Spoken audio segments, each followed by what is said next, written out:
রথযাত্রা উপলক্ষে আমার সকল বন্ধুদের মনিকাজ রান্নাঘরের তরফ থেকে স্বাগত জানাই।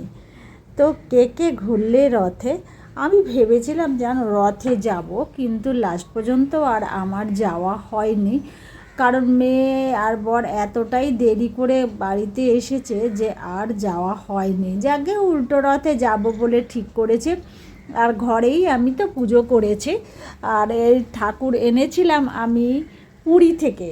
আমি যখন পুরীতে গেছিলাম তখন জগন্নাথ দেবের আমি অনেক ছবি এনেছিলাম, ফটো এনেছিলাম। তো সমস্ত আত্মীয় স্বজনকে সকলকেই মোটামুটি জগন্নাথ দেবের আমি একটা করে ফটো দিয়েছি। আর আমিও অনেকগুলো রেখে দিয়েছি, আমার বরকে আবার দিয়েছি যে ওদের অফিসে সিংহাসনে রাখার জন্য। সেটাও আমার বরকে আমি দিয়ে দিয়েছিলাম যে অফিসের সিংহাসনে রাখবে। অনেকগুলো জগন্নাথ দেব আমি এনেছিলাম। আর সকাল থেকে আমি পুজোটা না একটু বেলার দিকে করেছি, মানে বিকেলের দিকে আমি করেছি।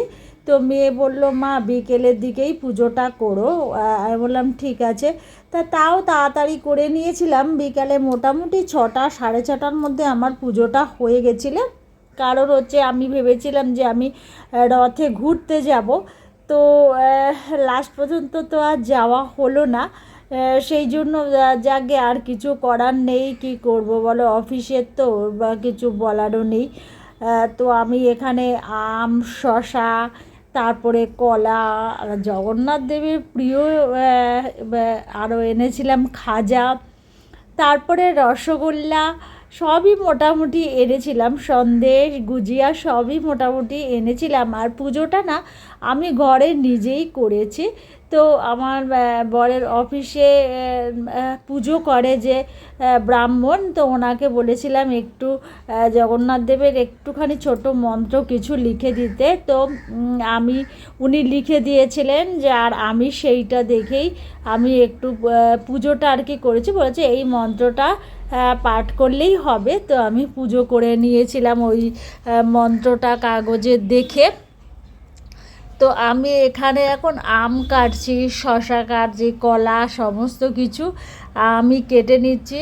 মেয়ে বলেছিল, মা পুজোটা বিকেলের দিকে করবে, বিকেলের দিকে করাটাই ভালো। আর কি জানো, সত্যি কথা বলতে লক্ষ্মী পুজোও তো ছিল সঙ্গে, যেহেতু ছিল বৃহস্পতিবার, সঙ্গে ছিল লক্ষ্মী পুজো। তো দুটো একসঙ্গেই আমি করলাম। আমি সবসময় লক্ষ্মী পুজো না সকালের দিকেই করি, কিন্তু যাই হোক, যেহেতু ফল টল সব কেটে দিচ্ছি, সুতরাং বিকেলে করাটাই ভালো। ওই জন্য আমি বিকেলে লক্ষ্মী পুজোর পাঁচালিটাও পড়েছিলাম। তো আমি দেখো খাজা দিয়ে দিচ্ছি ঠাকুরের থালায়। আমাদের এখানে একটা মিষ্টির দোকান আছে, সেখানে খাজা তৈরি করেছি। এমনি সময় খাজা তৈরি করে না, তবে রথযাত্রা উপলক্ষে সেখানে খাজা তৈরি করেছে। আর আমার বর গেছিলো, দেখেছে। আমি তার আগেই বলেছিলাম দেখবে তো কোথায় পাওয়া যায়, তো নিয়ে এসছে। আর এখানে ঠাকুরের গুজিয়া দিয়ে দিলাম। আবার ব্রাহ্মণকে জিজ্ঞাসা করেছিল যে আর কি মিষ্টি দেব, বলল রসগোল্লা দেবে। রসগোল্লা জগন্নাথ দেবের খুব নাকি প্রিয়। যাই হোক, সেই জন্য আবার রসগোল্লাও এনে দিয়েছে। আর পুজোটা না আমি নিজেই করেছি, আমি কোনো ব্রাহ্মণ দিয়ে পুজো করিনি। তো সকালবেলা থেকেই তোড়জোড় তো শুরু করেছিলাম। আমার বর আবার মালাটা আনতে ভুলে গেছে। মেয়ে আবার এসেই বলছে, তুমি মালা বাবা আনেনি। আনছি না, আসলে অফিস থাকে, তো অফিসের থেকে ফেরার সময় ফুলগুলো নিয়ে এসছে।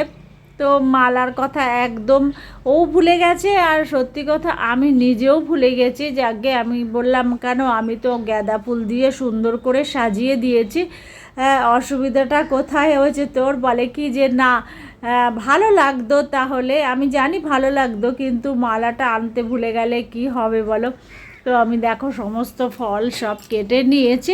আর লক্ষ্মী পুজোটা না আমি প্রথমের দিকেই করব, পরে আমি জগন্নাথ দেবের পুজো করব। এখানে আমি সমস্ত ঠাকুরের পুজো দিয়ে নিয়েছি। এটা কিন্তু ঠিক বিকেল ঠিক নয়, সন্ধ্যার দিকেই পুজোটা হয়েছিল। আর কি হয়েছে, সিংহাসনের একটা লাইট জ্বলছে না, ওই জন্য পেছনে ওঙের যে লাইটটা সেইটাকে জ্বালিয়ে দিয়েছি। দুটো লাইট নতুন কিনলাম, লোকনাথ আর রাম ঠাকুরের দুটো সিংহাসনের, কিন্তু তার মধ্যে দেখছি একটা আবার জ্বলছে না, কেন জানি না। যাকে একটা লাইট ওঙের যে ওই জন্যই জ্বালিয়ে দিয়েছি, ওই জন্যই দেখতে কি সুন্দর লাগছে। সিংহাসনটা পুরো নীল রঙের, তো ভীষণ ভালো লাগছে দেখতে।